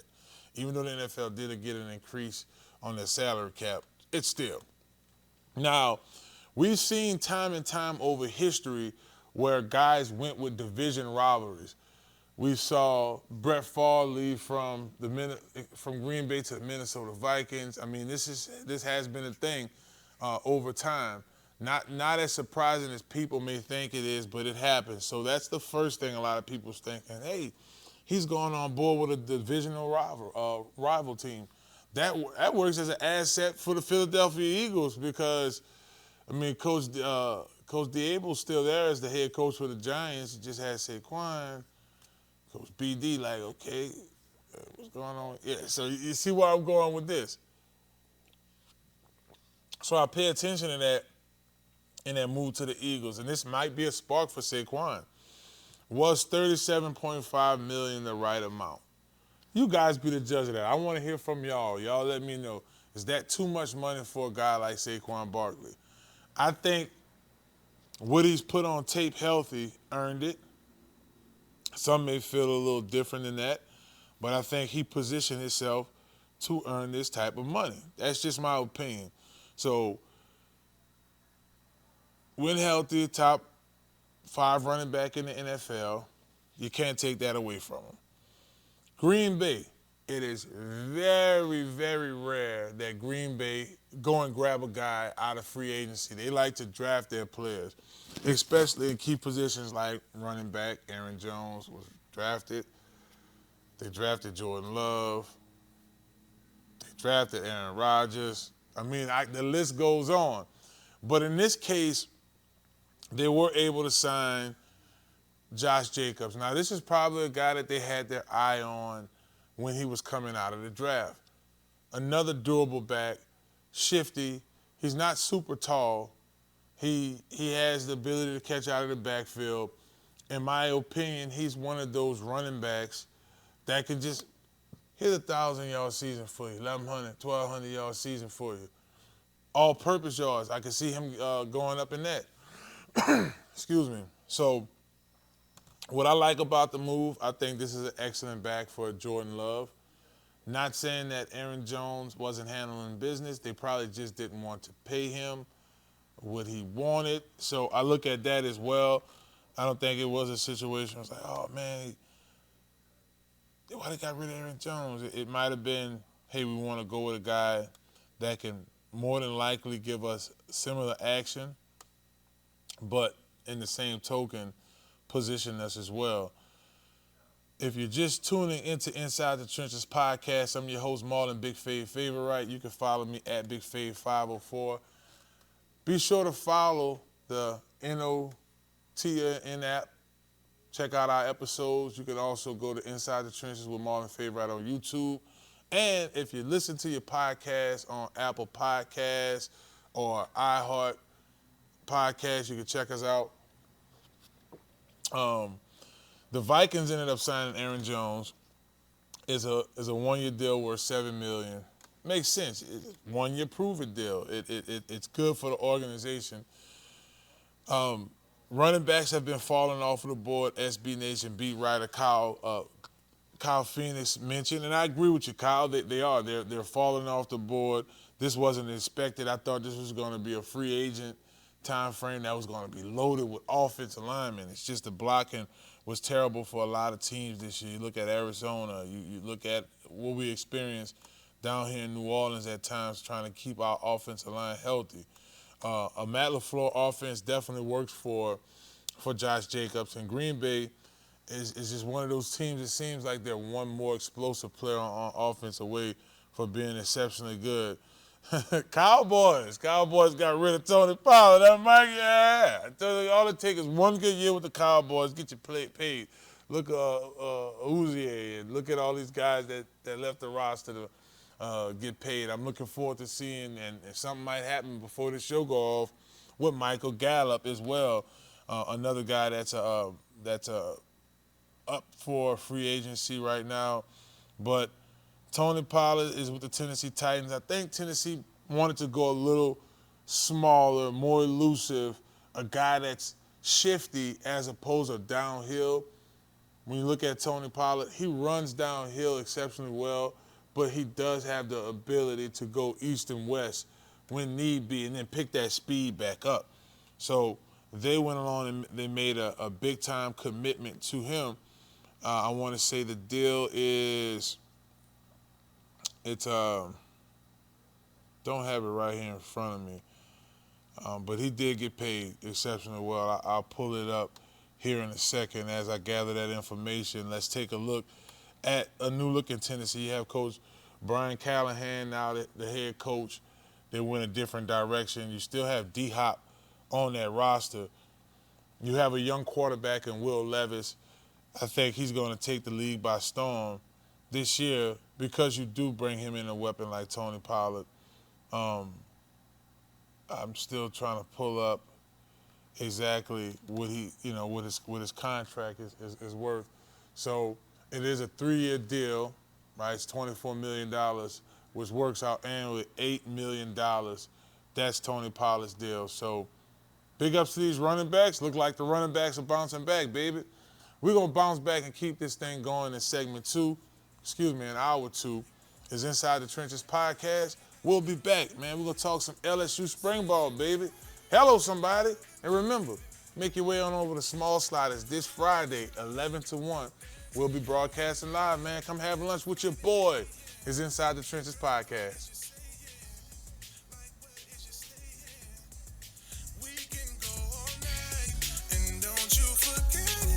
Are you looking for your dream home? Well, if that's the case, you need to contact Joe Picolo at Godwyn Realty, right here in New Orleans. Joe can put you in your dream home right away. Joe Picolo and the folks over at Godwyn Realty put you in the house that you need. Even if you're looking to invest in some property, they'll do an excellent job with that as well. Contact Joe today at 504-251-8341. Again, that phone number is 504-251-8341. And also contact Joel at joel.godwynrealty.com. No need to dream anymore. Godwyn Realty will put you in the dream house of your reality. Hello, somebody.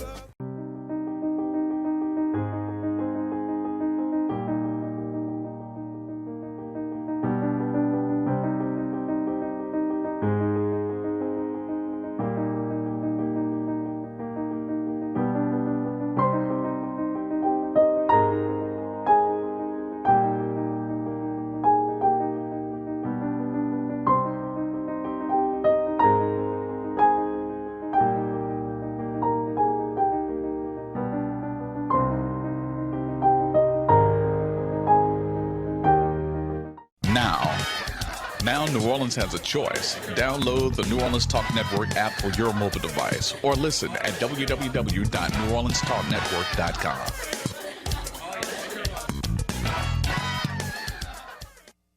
Hello, somebody. It's your boy Marlon, Blvd Favorite.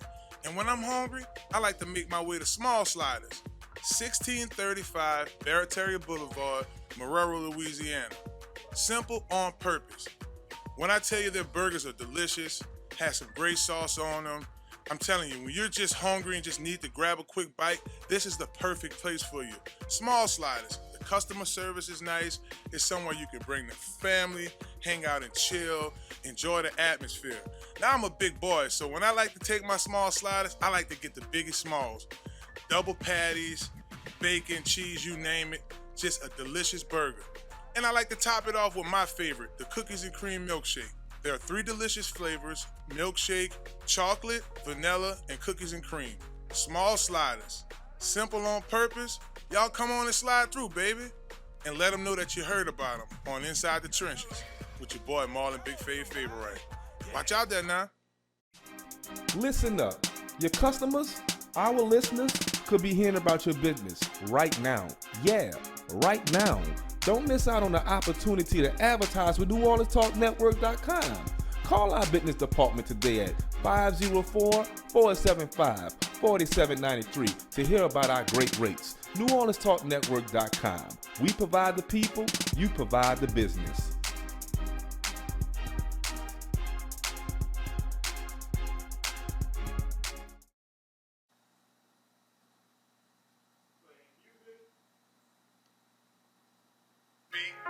See the game like Madden, commentate like Madden. Calling unusual plays, made me a hustle today. That's why went from balling to broadcasting, now I play the game Madden. See the game like Madden, commentate like Madden. Living life fantastic, calling unusual plays. Yeah, we jamming over here Inside the Trenches podcast. I'm your host, Marlon, Blvd Favorite. And when you need your car washed, whenever you want it washed, however you want it washed, 24/7, my man over there at Crown Car Wash got you covered, baby. Right over on Gretna Boulevard, near Gretna Boulevard is actually 1336 Stumpf Boulevard in Gretna, Louisiana. Right across from the Home Depot, 24/7. Make your way on over to Crown Car Wash on the West Bank, baby. Hello, somebody. Now, LSU spring ball has kicked off. They're a few days in. Guys are getting acclimated. We have some new guys on set, so on and so forth. And I think it's one of those situations where if you look at where LSU has taken off to since Coach Kelly has arrived, we're going in the right direction at every position. In the coaching staff as well. I mentioned guys like Coach Bo Davis, Corey Raymond, Coach Baker coming back. But I also want to take a positive look at some of the key guys to look at. One of my favorite beat writers or beat newspapers of all time is the LSU's Reveille. You know, a lot of my friends had wrote for this when I was in college, and they've always kept you up to speed with the Tigers. We will look at 10 players that they want us to watch, but I was surfing the web last night, looking at some different videos, and I saw LSU Powerhouse was able to retrieve some video from practice. So I saw the first wave of offensive guys, the first wave of defensive guys, second, third, and fourth for each group. Saw some of the players working individual with the coaches. And I started to look at some of the key additions. A guy in C.J. Daniels who could emerge as that third receiver on that roster. You also look at a guy on that same side of the ball, and Andre Anderson, who in a group of receivers was able to make a few plays, wasn't able to do a lot in that regard. He was, at times, could have been a bit explosive, but in other times, you know, he went through what he had to go through in that receiving corps. I want to switch over to the defensive side of the ball a second and look at a guy like Austin Alsbury, who in high school really stood out, did an exceptional job at his time at LSU, at University High, and ended up signing to Auburn out of high school. Spent a year there and then transferred over to LSU. So he's in the fold, but he's at the, I want to say they have Austin in the second group. Now, this is just getting started. So it's not about who's starting right now. It's about who's the projected starter once spring ball is over. A.J. Swan, he's the second-string quarterback right now behind us. He looks exceptionally well. I like the way that him and Ricky Collins have been working those first three groups. When you go back on the defensive side of the ball, I talk about the key additions in those three guys. On the defensive side of the ball, Harold Perkins and Greg Penn. They are the two inside linebackers. So the way LSU has it set up, they have their athletic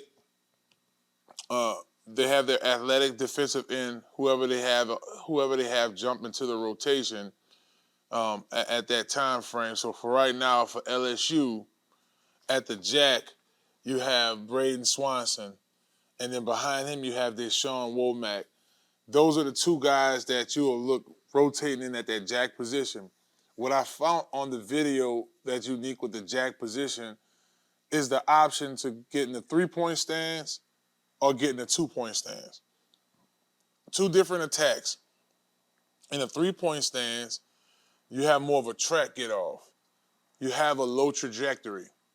When you're in a two-point stance, you have to bend down a little bit and then create that low trajectory on the go. I'm a fan. As a matter of fact, we have class this evening. I'm one of those type of fans of players utilizing their low center of gravity and being in a stance. But I'm okay with the guy that's 225, I'm going to say 235, 230, 235, long-lengthy guy like Swinson who can rush. Right now, there's Jared Lee, the transfer senior, at the other D tackle, Jacobin Guillory at the nose, and Savion Jones, the starting DN, with Paris Shan able to come and rotate in at that position.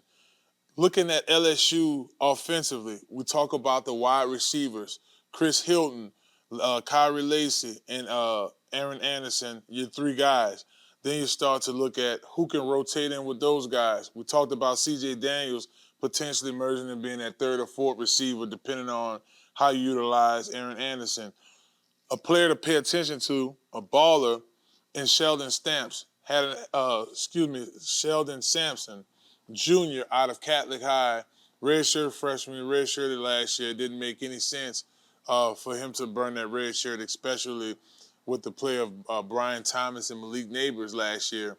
So I look at seeing how does he find an identity to get into the rotation as well. And the same thing goes for Parker.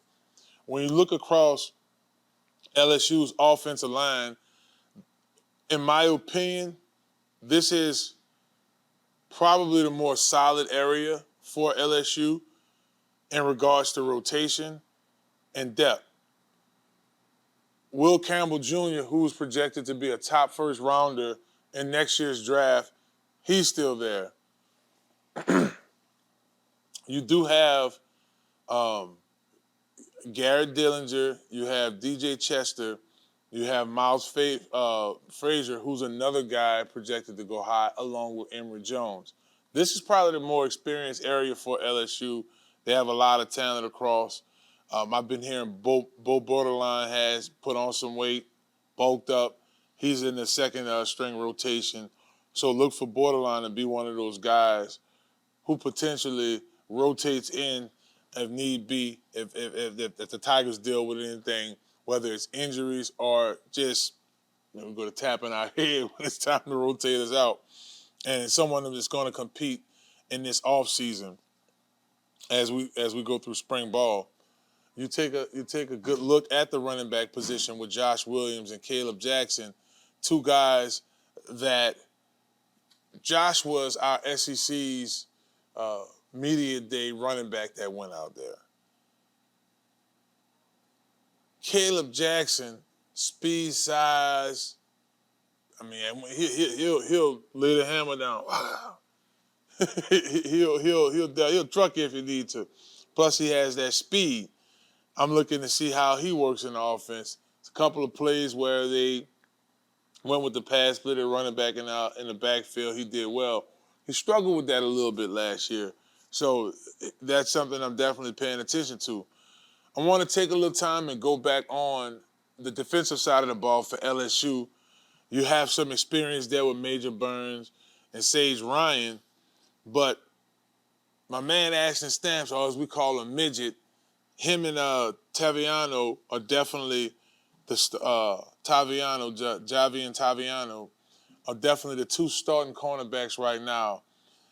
Those guys are only going to get better because of guys like Kyrie Lacey and Aaron Anderson. Just those two wide receivers alone.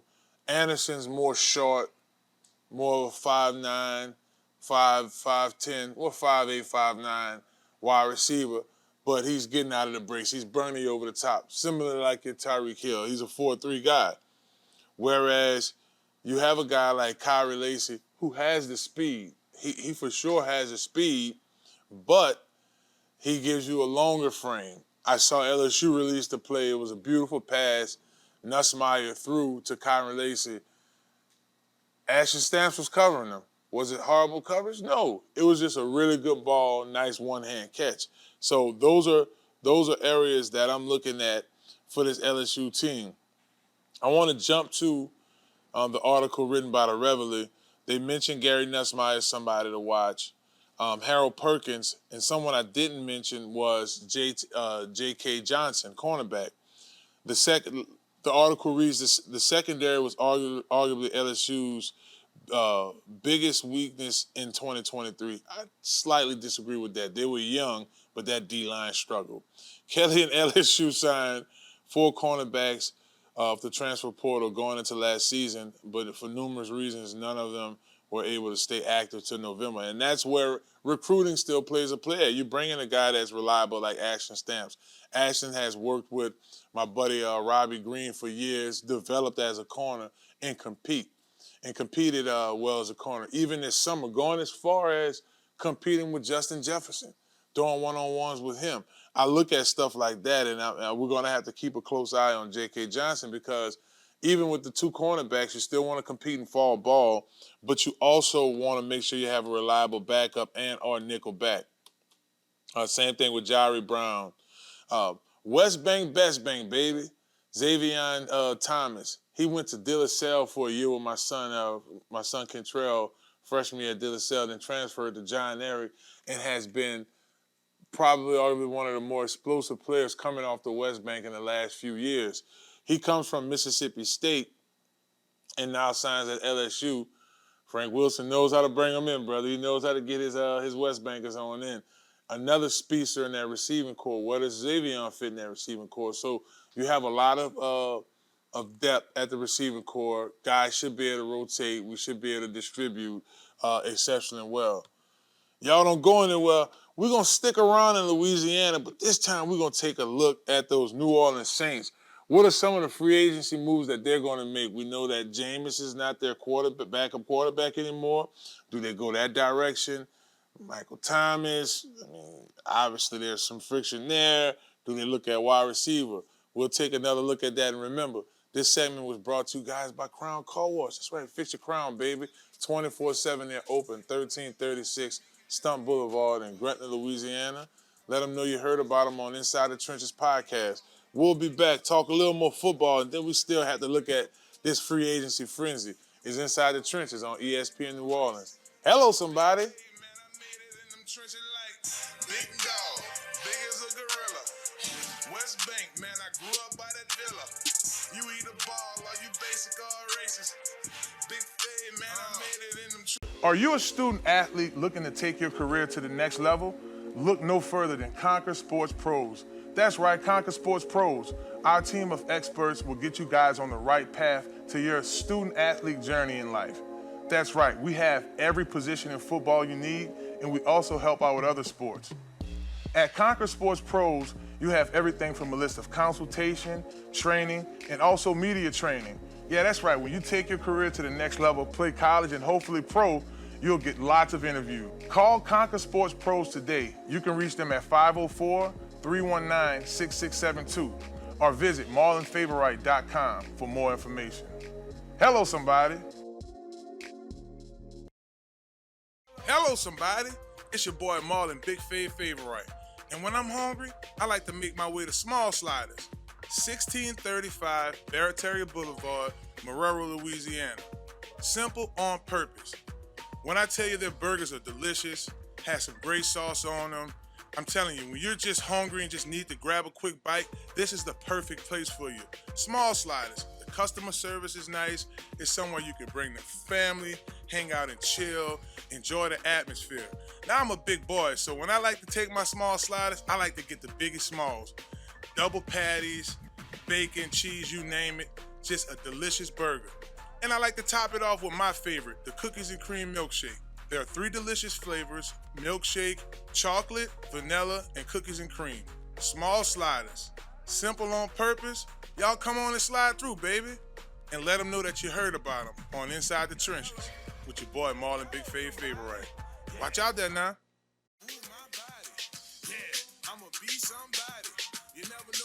It's Inside the Trenches podcast. I'm your host, Marlon, Big Favorite. We're having a great show. We had Hunt Palmer come on and talk a little LSU football. This free agency frenzy is all over the place. So I'm going to just center this one right into the New Orleans Saints. We're going to talk about them. We're going to track them during this free agency deal. Again, by the time you watch this episode, some more moves may have happened.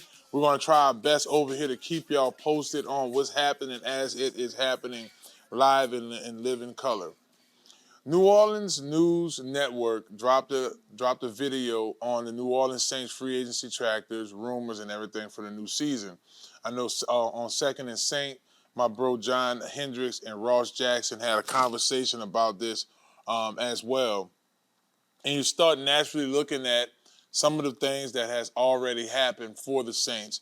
For one, we saw that Demario Davis has signed his extension. He did an extension, but it's only natural for us to look at the same free agent tracker players. Michael Thomas, wide receiver, he's coming up on his void years. Now, they do have a financial obligation in 2024 with Mike that they have to get solved, but they'll have to look at that with him potentially being cut pre-June 1st versus post. So that's something to look at. The other guys on the roster, Trey Turner, do you keep him as a right guard? He had his injury. Jimmy Graham, what you're going to do with the 38-year-old tight end? Do you look at keeping Jimmy Graham around, or do you look a different direction?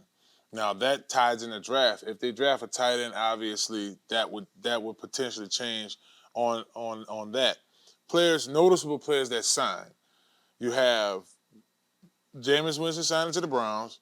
You have Lonnie Johnson, who signed to the Titans. Zach Baum signed with the Eagles. And then you have Malcolm Roach, who signed with the Broncos. So you start looking at areas. Zach Baum was a guy who was a decent rusher for us.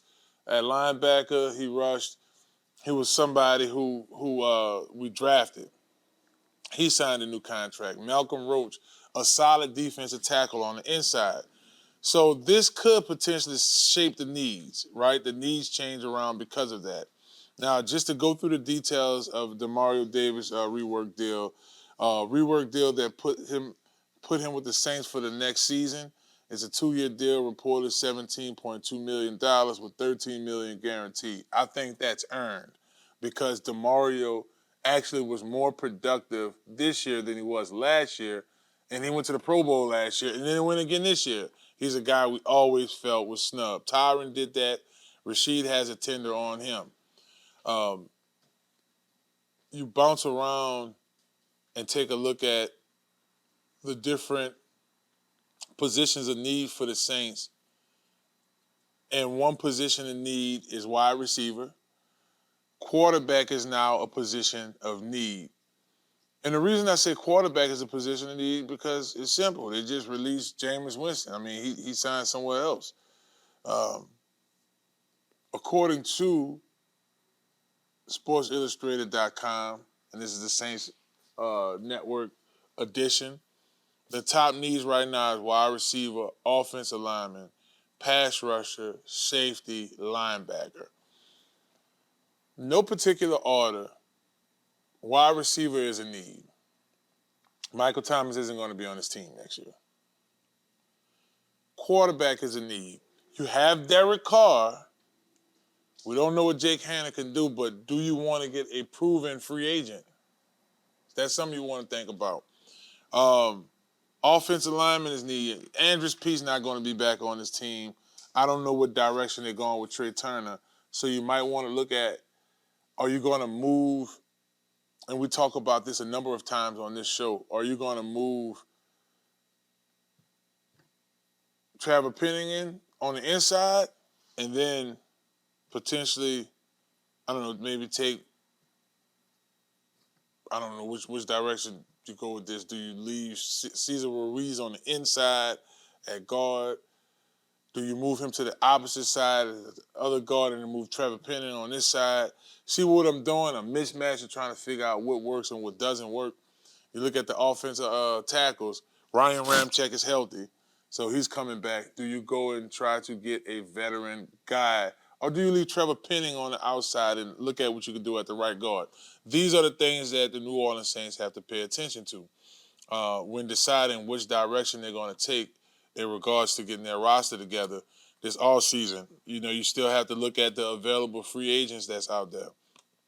You know, as the NFL goes through their tampering periods, what are the solid directions they can take per position? Let's see here. You look at a position like safety. You have time for the next 2 years. Is Howden ready to step in as that starter, or do you want to look at one of these guys that's a free agent? It's a new look for the Saints. DC is Joe Woods, I'm sure he's saying Kurt. Clint Kubiak is the OC. So those two guys are going to come with different looks. Just shaping it up. You do have James Hurst, so you keep him at guard. Is he a long-term plan? I don't think so. That's why I'm thinking you need to look at what you're going to do. How much trust do you have in Trevor Penning? Is Nick Saldivera able to compete in camp in any kind of way? I think these are the things that the New Orleans Saints really need to pay attention to as we're looking at free agency. SaintsWire.com USA Today dropped an article talking about potential day, as these days progress, guys that the New Orleans Saints may want to take a look at. DJ Redder from the Cincinnati Bengals. I think DJ Redder is somebody who could be a solid interior lineman. I do think if you look at the defensive line, if the Saints decide to go and get a guy like DJ Redder, and at the same token, you have Brian Bruzy, who had an exceptional season last year. I mean, I thought for an incoming rookie on a team that struggled throughout the season, he had 2.5 sacks. He had double-digit tackles for loss. I think it's important to find somebody to complement him, especially with Malcolm Roach now making his way to the Broncos. I also think when you look at edge rushers in the draft and a guy like Dallas Turner drops, go get him. It's all at that point it turns into best available, right? It's one of those situations where you think to yourself, do I take advantage of making my defense better in situations where my offense is trying? Because we're still bringing in a new system. So Derek Carr having constant meetings with Coach Clint to see what direction to take and involve implementing a new offense. Defensively, we may need some help. So it's just a number of things to look at when thinking about which moves the Saints are going to make in free agency. I think also if you look at how the Saints were forming at the end of the season, I mentioned Brian Bruzy playing much better. The receiving core, Derek Carr started to get into a rhythm with the receiving core. Jawan Johnson, tight end Jawan Johnson, started to make a showing at the end. We finally started to use Jimmy Graham the way we're supposed to use him. Still tried to get our running game going, but couldn't quite get it. Now you have a Clint Kubiak's offense where it's a lot of motioning going on pre-snap, and it worked. It worked for Brock Purdy. It worked for Deebo Samuels. It worked for Kittle. So, tight end, best available. Edge rusher, best available. If Bowen is there from Georgia, do you take a stab at him?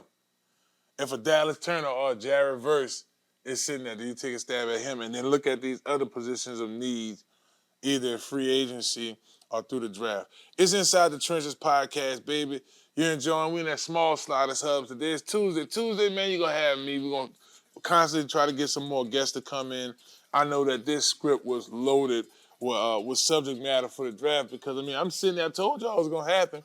As I'm sitting here, we're recording. We're getting updates in free agency.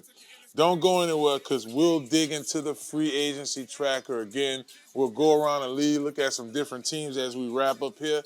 It's Inside the Trenches podcast, baby, on New Orleans Talk Network. And you're listening to us right now on ESPN New Orleans. Don't go anywhere, baby. Like a tank in all his roster. Right now, I'm paying homage to one of the coolest to ever rock it. I'm feeling like Pete. I'm living a dream. Are you a student athlete looking to take your career to the next level? Look no further than Conquer Sports Pros. That's right, Conquer Sports Pros. Our team of experts will get you guys on the right path to your student athlete journey in life. That's right, we have every position in football you need, and we also help out with other sports. At Conquer Sports Pros, you have everything from a list of consultation, training, and also media training. Yeah, that's right. When you take your career to the next level, play college and hopefully pro, you'll get lots of interviews. Call Conquer Sports Pros today. You can reach them at 504-319-6672 or visit marlonfavorite.com for more information. Hello, somebody.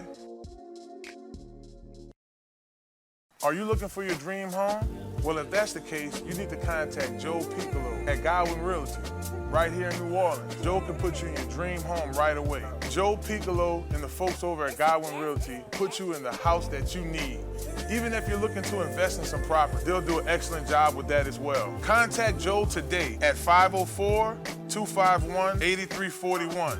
Again, that phone number is 504-251-8341. And also contact Joel at joel.godwynrealty.com. No need to dream anymore. Godwyn Realty will put you in the dream house of your reality. Hello, somebody. It's that boy Fred, host of FanView Podcast. Tune into the NOTN app weekdays, 3:30 for the FanView Podcast. Go to NewOrleansTalkNetwork.com to watch more episodes of FanView Podcast. Don't forget to like, subscribe, and watch. Listen up. Your customers, our listeners, could be hearing about your business right now. Yeah, right now.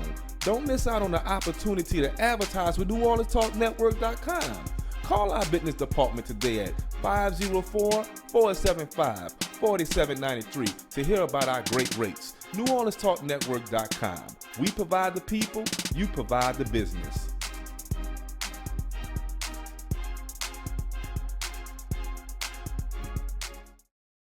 Hello, somebody. It's Marlon Big Favorite with Inside the Trenches Podcast. Do you need a quick car wash? Well, if that's a yes, you need to visit Crown Car Wash, 1336 Stumpf Boulevard, Gretna, Louisiana, on the West Bank, baby. Crown's the best. You get a spotless wash, nice clean tires, reasonable pricing, and free vacuuming. My favorite part about Crown Car Wash, they open 24/7. That's right, 24 hours a day, 7 days a week.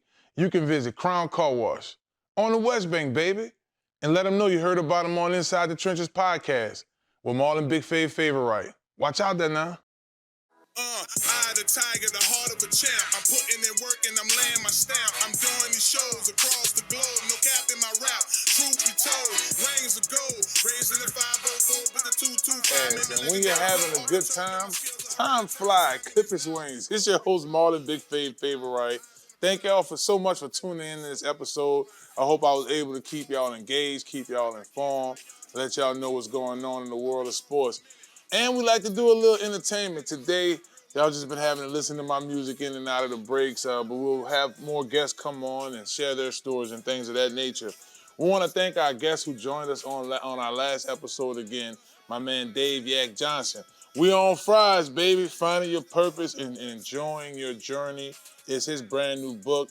You could go get this book right now on Amazon.com or wherever you do your book shopping.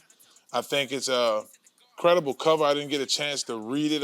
I looked through a couple of the pages. I saw he had some folks acknowledge him, like Michael Wallace, one of his players he coached. And, you know, you have a man who coached tons of great players over the years. My dog, my bro, Dave. Y'all make sure y'all go get his book.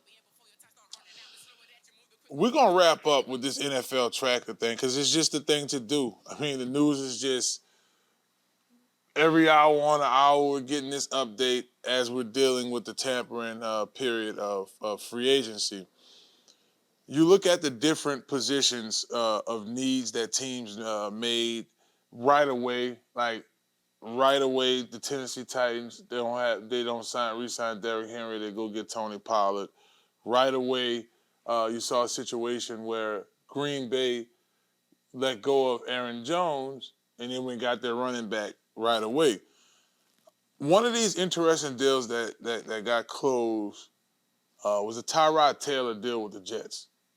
In a situation where you don't know the health of Aaron Rodgers going, the Jets don't want to have what happened to them last year happen again to them this year.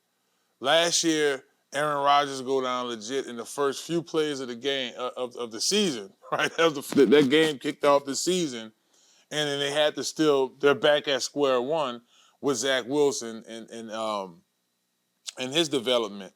But bringing in a guy like Tyrod Taylor, and it's a 2-year deal worth up to $18 million, put them in a better position in case something like that happens again.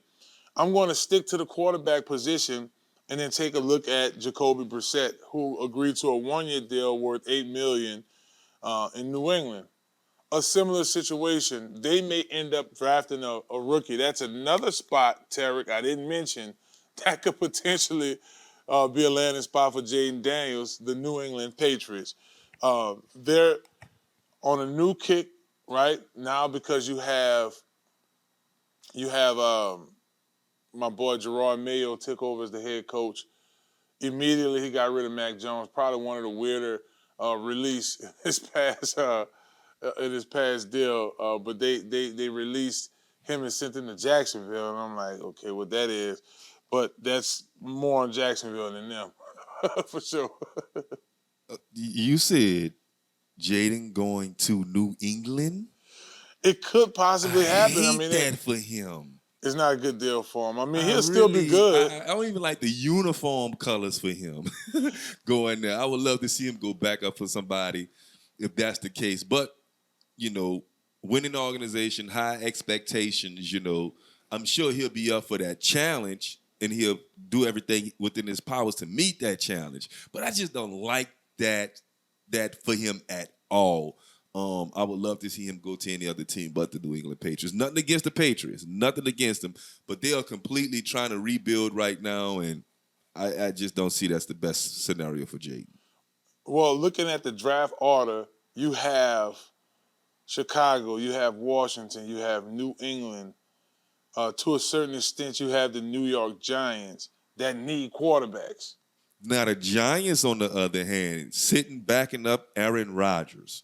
I think the Jets? I mean, the Jets. I'm sorry. Yeah, the Jets. Sitting, backing up Aaron Rodgers for the Jets, sitting out a season or two. I think that could be the best case scenario for Jaden because you're playing behind a guy like that. The Jets has always drafted well with defense. They've always been a good defensive team. And there's a lot of talent on that football team right now. The Jets might, and Aaron Rodgers, he might go down, in the second play this year.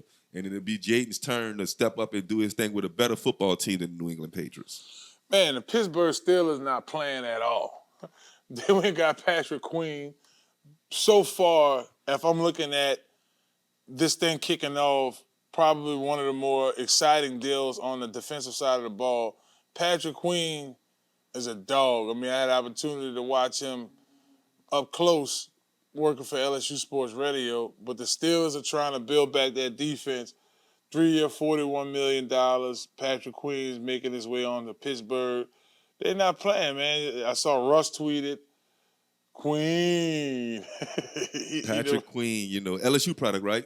That's LSU product. You product. Know it. Would love to see you come zoom in on the show, call in on the show, talk about the big move that's coming up and stuff like that. Give us some insiders details on making that move from Baltimore, Maryland, to Pittsburgh, Pennsylvania, man. Excellent opportunity for that brother. So proud of him, his family. Congratulations.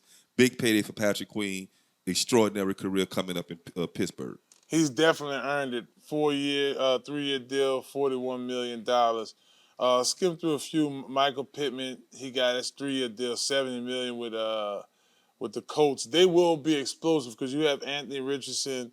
He got a for sure running back. Excuse me, I meant to say receiver. I said running back. They all catching the ball out the anyway. Yeah, the Colts got an excellent wide receiving core. Defense. Yeah, there's some plugs they got to be fixed right there, but great wide receiving core, and it might be a great land for Jaden as well because there's some great wide receivers there. Running back situation, what's up with that? I haven't really been up on a running back situation in Indianapolis lately. How they looking in that area? Because I know they had some controversy with the current running back or maybe former running back. Free agency. You're talking. So they did continue to roll with Taylor. He did get his money last year.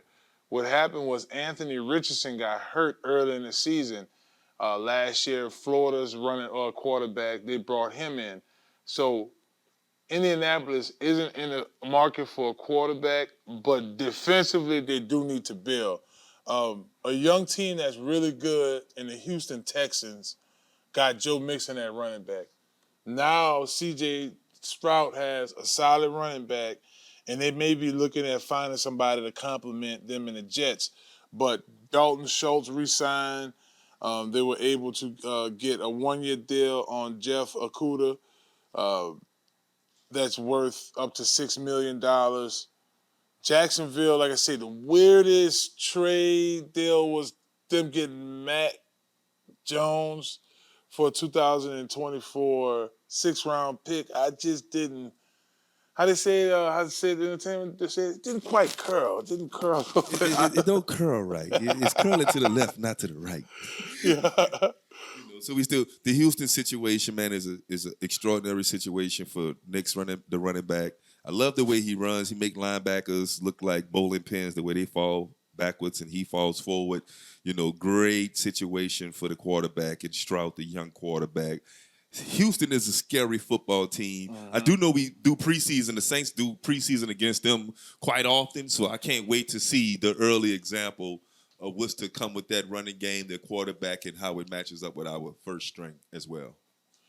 Speaking of Saints former quarterback, former head coach Sean Payton has been a little busy early on here in free agency. He re-signed Will Lutz. Again, he drafted him, so that makes a lot of sense. They re-signed P.J. Lott, 2-year deal, $7 million. He goes and get one of his D tackles from New Orleans and signing a 2-year deal worth up to $8 million for Malcolm Roach. They have been a team that's been exceptionally busy in free agency. Just looking across some of the other deals that stood out, the Detroit Lions agreed to a 1-year deal with Marcus Davenport. So 1 year in Minnesota didn't work out. Now he goes over to the division rival, should I say, on that deal.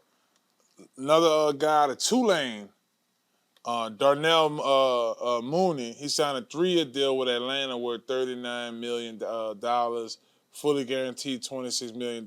So Kirk Cousins has another wide receiver weapon, in addition to Kyle Pitts, in addition to Drake London. So they're headed in the right direction. We're not scared of nothing Atlanta gonna do. We looking forward to those next 2 games. Shout out to all of the players who got signed, man. Congratulations to y'all and y'all families. Y'all work hard. Y'all deserve it. All of the players for Atlanta Falcons who they added to their team, we looking forward to this rivalry coming up this year. Shout out to all Atlanta Falcons fans, man. Y'all doing great in off-season right now with the pickup with your quarterback. You adding free agent pieces, man. The team is active right now. We waiting on some news from the Who Dat Nation. There you go. You took the words out of my mouth. They hadn't been active legit since this opened up the tampering. They just restructured DeMario's contract. Tyron restructured his. Had some release, but no major deals. It's Inside the Trenches podcast. I had such a great time with y'all. We want to thank all of our guests who continue to come on the show. We want to thank Hunt Palmer for coming on the show today. My co-hosts, they're not here with me, but y'all make sure y'all check them out. We'll be at our live remotes. Check us out Monday, 6 to 8 at Uptown Sports Social, 3218. Sorry about that, G. 3218 Magazine Street. Y'all come have some food and drink with us on that night. Then we're going to be at Small Sliders Friday, 11 to 1 p.m. And remember, Inside the Trenches podcast is now 5 days a week, airing from 6 to 8 p.m. every day, every weekday. Man, I love what we're doing for Mike, for Tarek, all that they do over here for my man Truck and B over at ESPN New Orleans, my man Gus, all the folks, my crew, CL and Joel and Fred when he comes on the show. All our sponsors, man, I love y'all. Crown Car Wash, Small Sliders, Uptown Sports. We'll be back. Y'all have a blessed one. And remember, if y'all don't remember anything else, remember, God is love. Thank you, Montero Motors. Thank you, Crown Car Wash. We'll be back tomorrow. Peace.